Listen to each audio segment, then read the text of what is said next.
Hallelujah. Hallelujah. परमेश्वर पिता का धन्यवाद करते हैं आज सुबह के इस महान पवित्र और सुंदर समय के लिए।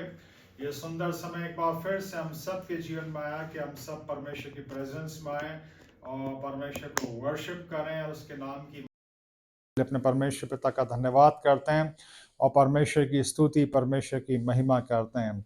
परमेश्वर के वचन में से अभी जो हमने पढ़ा, यहेजकेल नबी की किताब और उसका 37 अध्याय और उसकी 1 से 14 आयत। आज उससे पहले कि हम मनन करें, अपने हर संडे के कन्फेशन में जाएंगे। यहाँ जितने भी लोग हैं अपना दाहिना हाथ इस तरह से खड़ा कर लें और आप मेरे पीछे बोलें, परमेश्वर का वचन जीवित और प्रबल है। परमेश्वर का वचन तेज है, एक दोधारी तलवार की तरह। परमेश्वर का वचन सामर्थी है, मेरे गुदे गुदे को छेदने में। परमेश्वर का वचन सामर्थी है, मेरे जीव और आत्मा को अलग करने में। परमेश्वर के वचन के सामने मेरे जीवन की हर परिस्थिति घुटने टेकेगी। आमीन, हालेलुया। और ये जो कन्फेशन है जो हर संडे को हम लोग करते हैं परमेश्वर के वचन पे मनन करने से पहले, वही परमेश्वर के वचन से हम पिछले दिनों में सीख रहे हैं मेरे प्रियो, कि हमारा परमेश्वर जो है वो गॉड ऑफ रिस्टोरेशन है। वो सारी चीज़ों को ठीक करने वाला है, वो सारी चीज़ों को वापस से बनाने वाला परमेश्वर है। और इसके लिए अपने परमेश्वर पिता का धन्यवाद करते हैं। पूरी पवित्र बाइबल का संदेश यही है मेरे प्रियो, कि हमारा जो परमेश्वर है वो गॉड ऑफ रिस्टोरेशन है। वो टूटी हुई बिखरी हुई चीज़ों को, हर वो इंसान जो उससे दूर गया है वो अपने पास लाना चाहता है। हर इंसान को माफ़ करके उसको उद्धार देना चाहता है और अपनी फेलोशिप में, अपनी संगति में, अपनी ब्लेसिंग्स में रिस्टोर करना चाहता है। पवित्र बाइबल की शुरुआत ही इस तरह होती है कि पृथ्वी बेडौल और सुनसान पड़ी थी, पर बेडौल और सुनसान पृथ्वी के ऊपर जब परमेश्वर के वचन और आत्मा का काम हुआ, सब कुछ सुंदर बन गया। और वही पिछले दिनों में हमने परमेश्वर के वचन से सीखा। हमने परमेश्वर के वचन से उड़ाऊ पुत्र के दृष्टांत से सीखा कि वो उड़ाऊ पुत्र जो अपना सब कुछ छोड़ के पाप की वजह से अपने पिता से दूर हो गया था, जब उसने पश्चाताप किया, जब वो वापस घूम के अपने पिता के घर में आया, पिता ने उसको वापस से सारा अधिकार दिया। और यही पवित्र बाइबल का संदेश है कि हर इंसान जो पाप की वजह से परमेश्वर को छोड़ता है, जो पाप की वजह से परमेश्वर से दूर हो जाता है, जब वो रिपेंट करता है, जब वो पश्चाताप करता है, जब वो पछताता है, परमेश्वर के पास वापस आता है, परमेश्वर उसको वापस से रिस्टोर करता है। ये पवित्र बाइबल का संदेश है। परमेश्वर किसी भी पापी को, गिरे हुए से गिरे हुए व्यक्ति को भी, गंदे से गंदे व्यक्ति को भी, बड़े से बड़े हार्डकोर क्रिमिनल को भी परमेश्वर नाश नहीं करना चाहता, परमेश्वर मारना नहीं चाहता। परमेश्वर सबको माफ करके उद्धार देना चाहता है और अपनी फेलोशिप में लेना चाहता है, अपनी प्रेजेंस में लेना चाहता है, अपनी पवित्र उपस्थिति में लेना चाहता है मेरे प्रियो। और ऐसे महान परमेश्वर के लिए हम परमेश्वर का धन्यवाद करते हैं। पवित्र बाइबल जहां परमेश्वर की सामर्थ के बारे में हमें बताती है, पवित्र बाइबल परमेश्वर के महान प्रेम और उसकी दया के बारे में भी हमें बताती है। पवित्र बाइबल परमेश्वर की क्षमा के बारे में बताती है। और यह सबसे बड़ा मैसेज है बाइबल का, कि हमारा जो गॉड है, जो परमेश्वर है, वो गॉड ऑफ रिस्टोरेशन है। वापस से सारी चीज़ों को वो ठीक करना चाहता है, देना चाहता है। और ये एक बहुत बड़ा संदेश है मेरे प्रियो, जो अगर आपके दिल में, आपकी आत्मा में चला गया, आप अपने जीवन में कभी भी निराश नहीं होंगे। वो सब कुछ आपका खोया है, जैसे पुराने नियम में हमने दाऊद के जीवन से सीखा था कि वो सब कुछ जो मालिकी लोग उसका लूट के ले गए थे, दाऊद वापस से लौट के आया था। वो एक वॉरियर था। आज हमें वॉर लड़ने की भी जरूरत नहीं, क्योंकि जो हमारा परमेश्वर है, जो हमारा मसीहा है, उसने 2000 साल पहले युद्ध जीत लिया है। हमें सिर्फ उस मसीहा के पास आने की जरूरत है जिसने पूरी कायनात के सबसे बड़े युद्ध को जीत लिया है। हमें संसार के सबसे बड़े विजेता के पास आने की जरूरत है।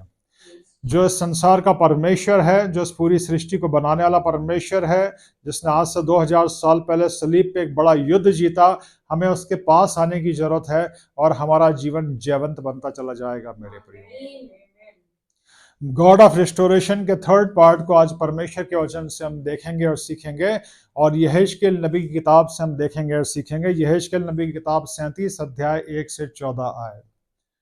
यहेजकेल नबी की किताब मेरे प्रियो बहुत बड़े बड़े आत्मिक संदेशों से भरी हुई है, और मेरे व्यक्तिगत जीवन को परमेश्वर ने इस किताब के द्वारा बहुत आशीषित किया है।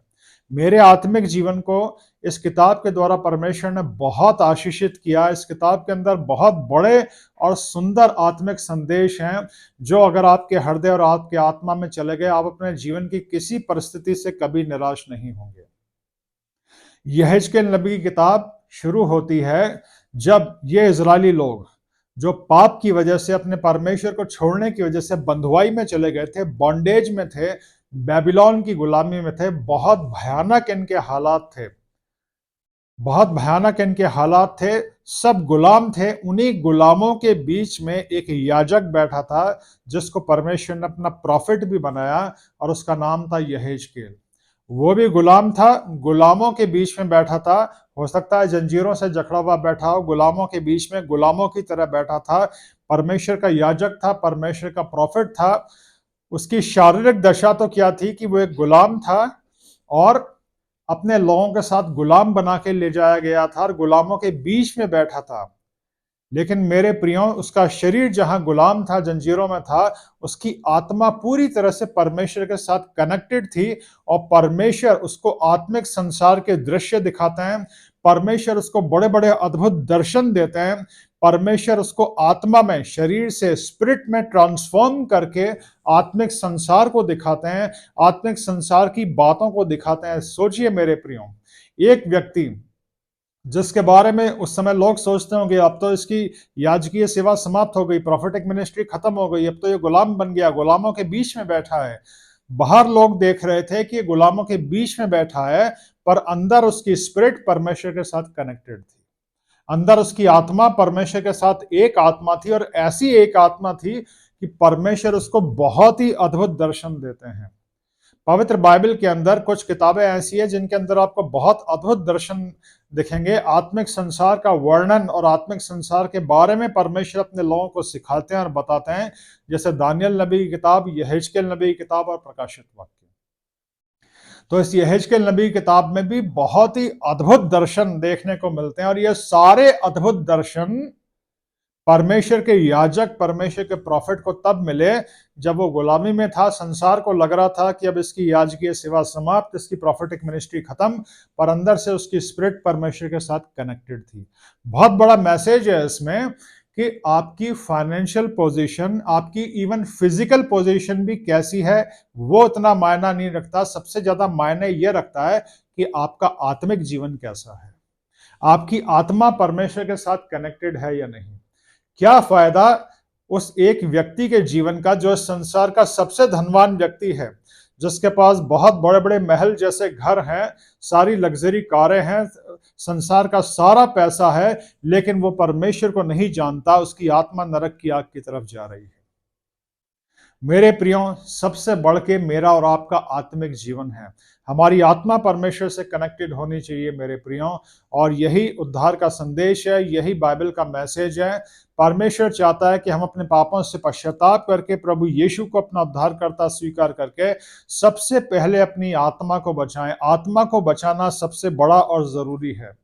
यहेजकेल की दशा सांसारिक लोगों के सामने उस वक्त कुछ नहीं थी, पर उसकी आत्मा परमेश्वर के साथ मिली हुई थी। और जब एक याजक, एक प्रॉफिट की स्पिरिट परमेश्वर के साथ कनेक्टेड होती है, परमेश्वर अपने इस याजक को, इस प्रॉफिट को बताता है कि इस पूरी कौम की यह दशा क्यों हुई। मेरे प्रियो, जब तक आप आत्मिक नहीं बनेंगे, आपको समझ में नहीं आएगा कि आपकी सांसारिक परिस्थितियां कैसे चलती हैं और क्यों चलती हैं। अगर वो बुरी होती है तो वो क्यों होती है। पवित्र बाइबल बताती है कि हम इंसानों का जीवन एक पेड़ के समान है। पेड़ में क्या होता है? तना होता है, जो सबसे ज्यादा दिखाई देता है, मोटा होता है, शक्तिशाली होता है। उसके ऊपर टहनियां होती है, मोटी टहनियां होती है, फिर पतली टहनियां होती है और पत्तियां होती है। लेकिन पेड़ का पूरा जीवन उसकी जड़ की वजह से होता है, जो जमीन में होती है। पेड़ की जब पत्तियां पीली होने लगती है तो वो इसलिए क्योंकि पेड़ को पानी नहीं मिलता, लेकिन जब पेड़ की जड़ों को पानी मिलता है पूरा पेड़ हरा भरा होता है। हम इंसानों का जीवन भी ऐसा ही है। अगर हम परमेश्वर से कनेक्टेड हैं, अपने क्रिएटर, अपने निर्माता से कनेक्टेड हैं, तो हमारा पूरा जीवन हरा भरा रहेगा। जो आत्मिक लोग होते हैं, जिनकी जड़ें परमेश्वर से जुड़ी हुई होती हैं, उनको परमेश्वर उनके जीवन से संबंधित सारी बातों को सिखाते और समझाते हैं। मेरे प्रियो, ये इजरायली लोग, ये जब गुलामी में चले गए तो इनकी दशा ऐसी हो गई कि परमेश्वर ने हमें पूरी तरह से छोड़ दिया है। परमेश्वर ने हमें पूरी तरह से छोड़ दिया है, परमेश्वर ने हमें त्याग दिया है। जैसे यहां वचन में आज की बाइबल रीडिंग जो हमारे सामने पढ़ी गई, यहेजकेल 37 अध्याय और उसकी 1 से 14 आयत, यहाँ पे परमेश्वर भी कहता है कि तुम जो कहते हो कि तुम पूरी तरह से कट गए हो, तुम्हारी हड्डियां सूख गई हैं। इनकी हालत ऐसी हो गई थी। पर इस 37 अध्याय से पहले परमेश्वर पहले के दूसरे दर्शनों में बताते हैं कि तुम्हारी हालत क्यों हुई। तुमने परमेश्वर को छोड़ा, तुमने परमेश्वर को छोड़ा, तुमने पाप किया, इसलिए तुम्हारी ये हालत ऐसी हुई। पर हम परमेश्वर का धन्यवाद करते हैं कि ये इजरायली लोग जो पाप की वजह से अपने गुलामी में गए थे, परमेश्वर ने उनको वहीं गुलामी में छोड़ नहीं दिया। परमेश्वर ने उनको नाश होने के लिए, मौत के लिए छोड़ नहीं दिया। परमेश्वर अपने एक प्रॉफिट को, अपने नबी को यह संदेश देता है कि मैं वापस से इनकी कब्रों को खोल के इनको इनके देश में पहुंचाऊंगा। गॉड ऑफ रिस्टोरेशन, वापस से सब कुछ ठीक करने वाला हमारा महान परमेश्वर, हम उसकी स्तुति करते हैं, उसकी महिमा करते हैं, उसके नाम को धन्य कहते हैं। यहेजकेल 37 अध्याय में एक बड़ा अद्भुत दर्शन है। परमेश्वर अपने इस याजक को, जिसका नाम यहेजकेल है, परमेश्वर अपने इस प्रॉफिट को एक बड़ा अद्भुत दर्शन देते हैं। उसको एक पहाड़ों पे खड़ा करते हैं, एक तराई दिखाते हैं, और वो तराई हड्डियों से भरी हुई होती है, सूखी हुई हड्डियों से, हड्डियों से भी नहीं, सूखी हुई हड्डियों से। और परमेश्वर उससे एक प्रश्न पूछते हैं, क्या ये हड्डियां जी सकती हैं? सोचिए, सांसारिक तौर पे सोचें तो इम्पॉसिबल, हो ही नहीं सकता। कोई इंसान अगर मर भी जाए और उससे पूछा जाए क्या ये डेड बॉडी जी सकती है, तो भी वो कहेगा नहीं हो सकता। पर यहां तो सूखी हुई हड्डियां हैं, सूखी हुई हड्डियां, बिल्कुल जो सूख चुकी हैं, सूखी हुई हड्डियों की तराई है। और परमेश्वर यहेजकेल से पूछता है क्या ये हड्डियां जी सकती हैं? इंसानी तौर पे तो उसने सोचा होगा, तो उसके सामने यही आया होगा कि इम्पॉसिबल, असंभव। और फिर उससे ध्यान आया होगा सवाल कौन कर रहा है, जो सवाल कर रहा है वो सब कुछ कर सकता है। तो वो बड़ी बुद्धिमानी से जवाब देता है कि आप ही जानते हो। फिर परमेश्वर कहता है कि जैसा तुझे कहा जाता है वैसा कर, और इन सूखी हड्डियों से कह कि हे सूखी हड्डियों, यहोवा का वचन सुनो। और फिर रेस्टोरेशन का एक जबरदस्त मैसेज आता है। परमेश्वर कहता है ये जो सूखी हुई हड्डियां हैं ये मेरे लोग हैं, ये इजराइल के घराने की उपमा है। ये कहते हैं, ये कह रहे हैं कि हम पूरी तरह से कट चुके हैं और हमारी हड्डियां सूख गई हैं।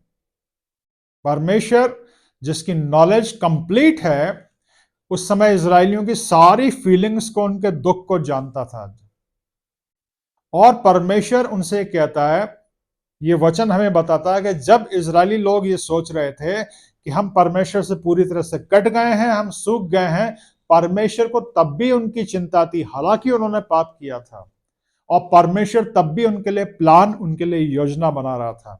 और अपनी वो योजना वो यहेजकेल को बताता है, अपने याजक को, अपने प्रॉफिट को, कि मैं इनको वापस से रिस्टोर करूंगा।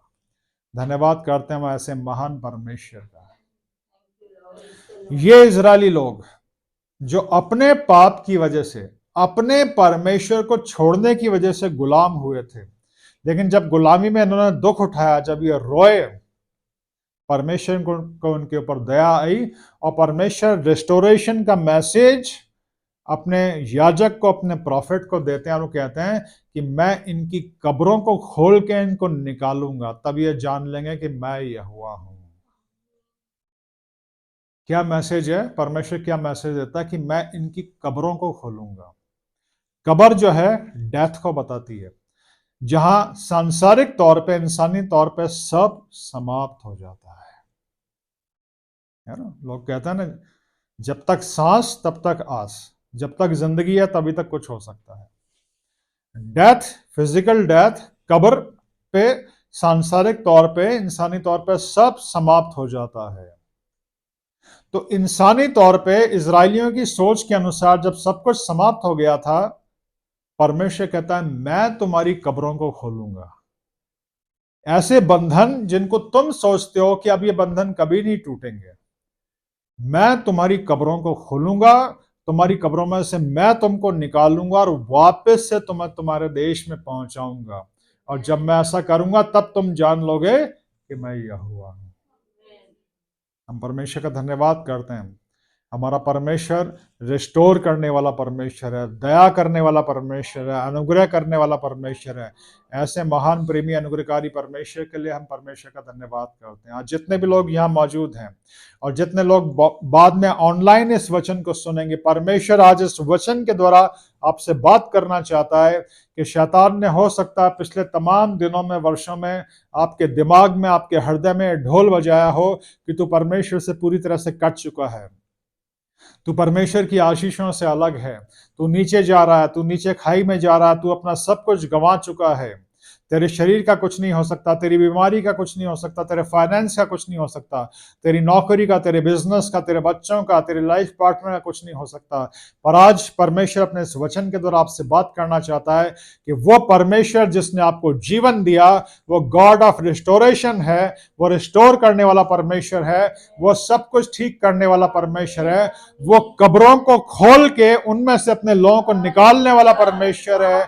और इसके लिए अपने परमेश्वर का हम धन्यवाद करते हैं। उसके लिए कोई चीज असंभव नहीं है, कुछ भी चीज असंभव नहीं है।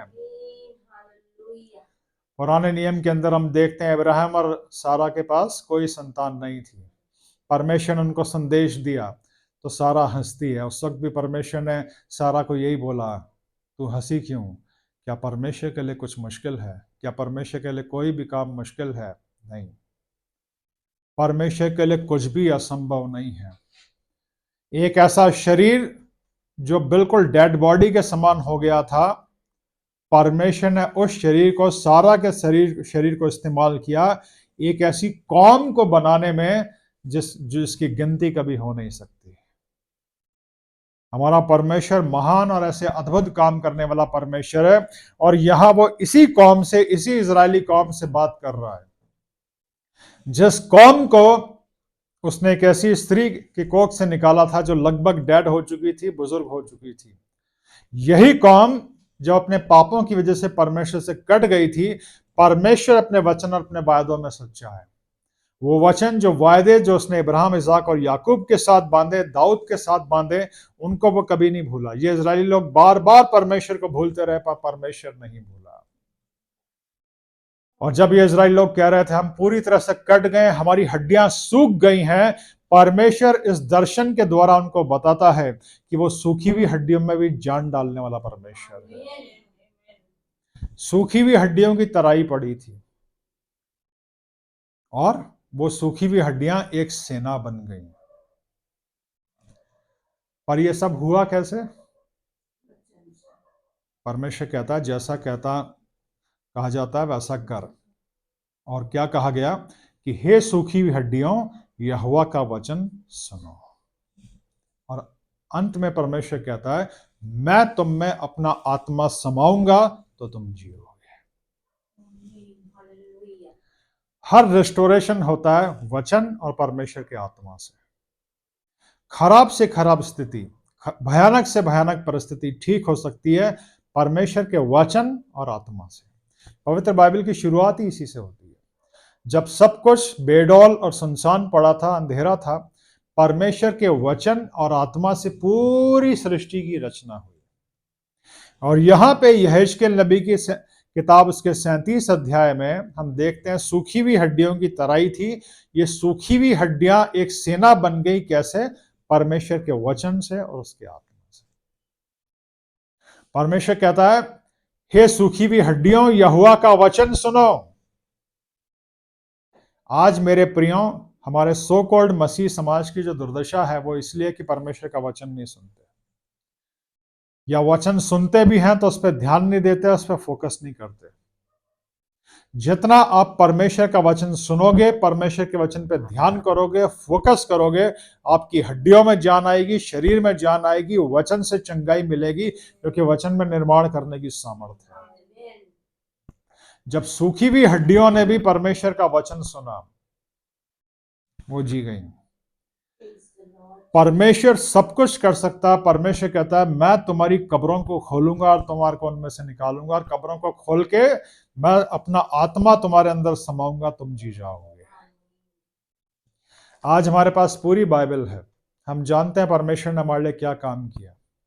पूरी मानव जाति जो पाप की वजह से परमेश्वर को छोड़ चुकी थी, प्रभु यीशु को परमेश्वर ने संसार में भेजा। प्रभु यीशु मसीह ने हम सब के पापों का मूल्य सलीब पे चुकाया।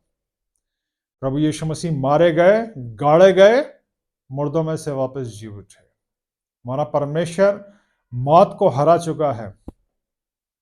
मौत को हराने वाला परमेश्वर ही आज मुझसे और आपसे बात करता है। मेरे प्रियो, जब तक हम जीवित हैं तब तक ही नहीं, वो तो कब्रों को भी खोल के और वापस से जिलाने की सामर्थ्य रखता है। लाजर की मृत्यु हो गई थी, प्रभु यीशु मसीह ने कहा लाजर बाहर आ जा, तो लाजर बाहर आ गया। और आज हमारे पास ये सुंदर वचन है जो हमें बताता है जब हमारी फिजिकल डेथ होगी तो जितने भी हम उद्धार पाए हुए लोग हैं वो अनंत काल के जीवन के लिए स्वर्ग में जाएंगे। तो मेरे प्रियो, जो परमेश्वर हमारे सारे पापों को माफ करके हमें उद्धार देता है, जो रिस्टोर करने वाला परमेश्वर है, आज की सुबह वो बड़े प्यार से मुझसे और आपसे बात करता है। वो चाहता है कि हम उसके वचन को सुने। हमारा जीवन का और हमारे मन, हमारे हृदय का ध्यान हम उसके वचन के ऊपर लगाएं, उसके वचन पे फोकस करें, उसके वचन को हम समय दें। मेरे प्रियो, पवित्र बाइबल को पढ़िए। आजकल बहुत सारे गैजेट्स हैं हम सबके पास। ऑडियो बाइबल सुनिए, वीडियो बाइबल सुनिए, जितना हो सकता है परमेश्वर का वचन सुनिए।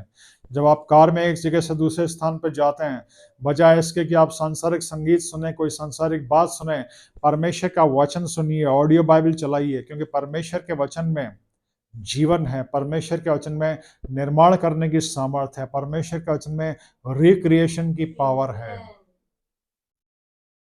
परमेश्वर के वचन से हमें उद्धार मिलता है, और उद्धार देने के बाद परमेश्वर ने पवित्र आत्मा हमें दिया। नया नियम बताता है पेंतिकुस्त के दिन पवित्र आत्मा संसार में आया, और जिसकी प्रतिज्ञा हर एक उद्धार पाए हुए व्यक्ति के लिए है। जब भी कोई व्यक्ति अपने पापों से पश्चाताप करता है, प्रभु यीशु मसीह को अपना उद्धारकर्ता स्वीकार करता है, और प्रभु यीशु मसीह की आज्ञा के अनुसार पानी में डूबने का बपतिस्मा लेता है, पवित्र आत्मा की प्रतिज्ञा उस व्यक्ति के लिए है। और जिस व्यक्ति को पवित्र आत्मा मिलता है, परमेश्वर का वचन और परमेश्वर का आत्मा हर एक निर्माण करने की सामर्थ्य रखता है, हर एक चीज को सुंदर बनाने की सामर्थ्य रखता है। आज की सुबह परमेश्वर अपने इस वचन के द्वारा मुझसे और आपसे यही बात करता है, जीवन में कभी भी आप निराश ना हो। जीवन की किसी भी बात के लिए निराश ना हो। इस संसार के ऊपर से, संसार के लोगों के ऊपर से अपनी आंखों को हटा लीजिए। जितना आप संसार को देखेंगे, संसार के लोगों को देखेंगे, परिस्थितियों को देखेंगे, तो निराशा आपके अंदर आएगी, भय आपके अंदर आएगा। परमेश्वर के वचन को देखें, परमेश्वर के वचन पे मनन करें, परमेश्वर के वचन को फोकस करें, परमेश्वर के वचन को, उसके आत्मा को अपने अंदर काम करने दें। परमेश्वर का वचन हमें उद्धार देता है, परमेश्वर का वचन हमें चंगाई देता है, परमेश्वर का वचन हमें सामर्थ्य देता है। इस जीवन को जीने के लिए जितनी चीजों की आवश्यकता है, परमेश्वर उनसे ज्यादा हमारे को ब्लेस करता है। आज कोई भी कमी घटी आपके जीवन में है, परमेश्वर इस वचन के द्वारा आपसे बात करता है, वो आपको रिस्टोर करने जा रहा है। परमेश्वर आपको अपनी प्रेजेंस में रिस्टोर करने जा रहा है। परमेश्वर आपको उद्धार देने वाला है। परमेश्वर आपको आपकी हेल्थ को रिस्टोर करने जा रहा है। परमेश्वर आपके फाइनेंस को रिस्टोर करने जा रहा है। परमेश्वर आपके रिलेशनशिप को रिस्टोर करने जा रहा है। हर वो चीज जो आपकी टूटी है, बिखरी हुई है, किसी भी चीज की निराशा अगर आपके जीवन में है, चाहे वो आपके व्यक्तिगत जीवन को लेके हो, आपके परिवार को लेके हो, आपके बच्चों को लेके हो, किसी भी चीज को लेके हो, वो परमेश्वर आज आपसे बात करता है। मैं कब्रों को खोल के उनमें उनके अंदर से लोगों को निकालने वाला परमेश्वर हूं। सब कुछ कर सकता है वो, उसके लिए कोई चीज असंभव नहीं है। सिर्फ आप उसके वचन और उसकी आत्मा को अपने हृदय में काम करने दें, अपने मन में काम करने दें, अपने जीवन में काम करने दें। परमेश्वर का वचन और उसका आत्मा आपकी हर एक कब्र को खोल के रख देगा। कोई ऐसा बंधन नहीं है आपके दिमाग में, आपके दिल में, आपके शरीर में, आपके जीवन में, आपके बच्चों के जीवन में, आपकी परिस्थितियों में, आपकी नौकरी में, आपके फाइनेंस में। परमेश्वर का वचन और आत्मा जिस बंधन को खोल नहीं सकता। जितनी आशीषों के लिए आप प्रार्थना करते हैं, परमेश्वर उनसे बढ़ के आपको देने जा रहा है मेरे प्रियो। वो रिस्टोर करने वाला परमेश्वर है, वो वापस से सब कुछ ठीक करने वाला परमेश्वर है, और आज से वो रिस्टोरेशन का काम आपके जीवन में शुरू कर रहा है मेरे प्रियो। परमेश्वर के वचन और आत्मा को अपने दिल में, अपने जीवन में काम करने दें मेरे प्रियो। परमेश्वर अपने इस वचन के द्वारा आप सबको आशीष दे। आमीन। आइए हम प्रार्थना करें।